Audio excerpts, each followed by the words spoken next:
Hello guys, तो आज मैं आपको एलआईसी की एक ऐसी स्कीम बताने जा रहा हूं जिसमें खाली आपको 2,000 रुपए जमा करने हैं एवरी मंथ। आपको 20 साल बाद जो अमाउंट मिलेगा वो होगा 90 लाख रुपए, 90 lakh rupees. Oh my God! Wow!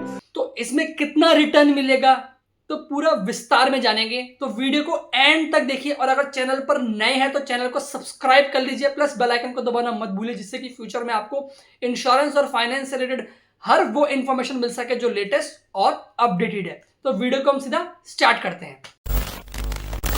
तो दोस्तों, जिस एलआईसी म्यूचुअल फंड के मैं बारे में बात करने जा रहा हूं उसका नाम है LIC MF large and mid cap fund.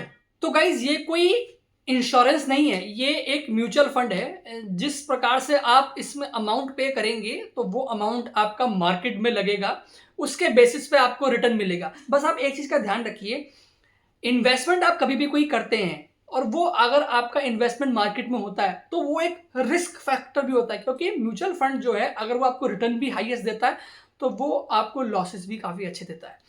तो आप सोच समझकर ही इन्वेस्ट करें। तो आप हर चीज को देख के, परख के, समझ के ही इन्वेस्टमेंट करें, क्योंकि हार्ड और मनी आपका है। तो यहाँ पे जो मैं आपको बता रहा था एलआईसी का mutual fund MF large and mid cap fund, तो गाइस इस प्लान का जो एनएवी है वो है 9 रुपीज अप्रॉक्स। मतलब आप ये मान लीजिए, अगर आपको एक फंड लेना है तो वो 39 रुपीज तक का आएगा। अगर हम इस म्यूचुअल फंड के 6 महीने की रिटर्न की बात करते हैं तो वो 22% रहा है।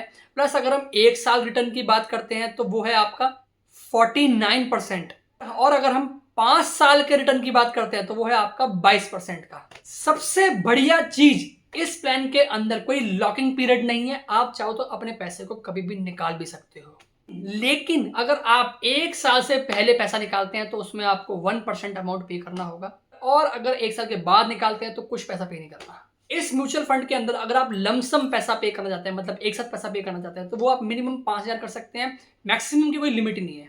और अगर आप इस म्यूचुअल फंड के अंदर कोई एसआईपी करना चाहते हैं, वो भी मिनिमम, तो वो 1,000 रुपीज से, मैक्सिमम की कोई लिमिट नहीं है। तो दोस्तों, हम एक एग्जांपल लेके चलते हैं कि XYZ नाम का एक कस्टमर है जिसने अपनी बेटी के लिए एक इन्वेस्टमेंट किया है, क्योंकि वो फ्यूचर में जब अपनी बेटी की शादी करेगा तब उस टाइम पे उसको अमाउंट चाहिए होगा। हम उसका एग्जांपल लेके चलते हैं। अगर अपनी बेटी के लिए वो एवरी मंथ 2,000 रुपीज इन्वेस्ट करता है कंटिन्यू 5 ईयर्स तक, और एक्सपेक्टेड ड्रॉ हम यहाँ पे रिटर्न लेके चलेंगे, वो लेके चलेंगे 22% का। उसने जो अमाउंट पे किया है 2,000 करके कंटिन्यू 5 ईयर्स तक, वो उसने पे किया है 1,20,000 रुपये। एक्सपेक्टेड रिटर्न जो है उसको 22% के हिसाब से वो मिला है 2,30,000 रुपये। टोटल आपका हो गया 3,50,000 रुपये जो उसको मिलेगा। यही अगर आप सेम अमाउंट 2,000 रुपीज 15 साल के लिए करते हैं तो आपने पैसा पे किया 3,60,000 रुपये। एक्सपेक्टेड रिटर्न जो होगा 22% के हिसाब से इंक्लूडिंग 3,60,000, वो आपका होगा 39,70,000 रुपीज।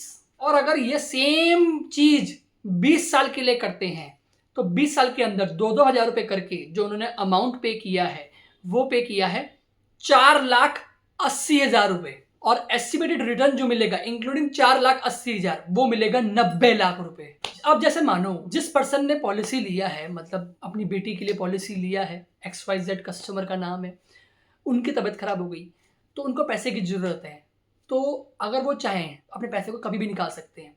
अब जैसे उन्होंने अगर 5 साल तक पे किया था तो उनको एस्टिमेटेड रिटर्न जो था वो 3.5 लाख का मैंने बताया आपको, इंक्लूडिंग 1,20,000 जो उन्होंने पे किया था। बट अगर कुछ ऊपर नीचे रहता है तो जो भी एग्जैक्ट अमाउंट है मार्केट के हिसाब से वो अमाउंट उनको मिल जाएगा।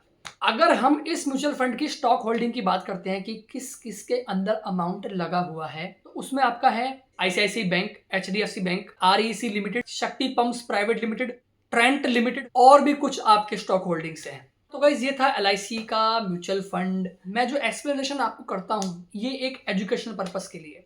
बेसिकली इन्वेस्टमेंट करना वो आपका डिसीजन है, क्योंकि म्यूचुअल फंड जो होता है वो काफ़ी रिस्की होता है, हाई रिस्क रहता है इसके अंदर। हाई रिस्क है मतलब कि लॉस में भी जाता है।